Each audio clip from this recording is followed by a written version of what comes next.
एका हाताने हँडल पकडून अर्धा जीव हवेत टांगून प्रवास करतोस ना, ती धक्काबुक्की सहन करत तुला स्वतःच्या जीवाची भीती वाटत नाही की तुला घरी वाट बघणाऱ्यांची चिंता जास्त सतावते?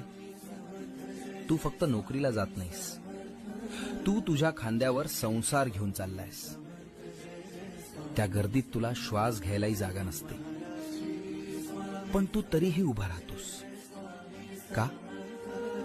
कारण तुला माहित आहे, तू थांबलास तर घर थांबेल. तुला वाटतं तू त्या हँडलला पकडलायस. नाही रे, मी तुझा हात पकडलाय. त्या गर्दीत तुला पडू न देणारा, तुला सुखरूप घरी पोहोचवणारा मी आहे. काळजी नको करू. तू सगळ्यांची चिंता करतोस, तुझी चिंता करायला मी बसलोय. सांभाळून जा.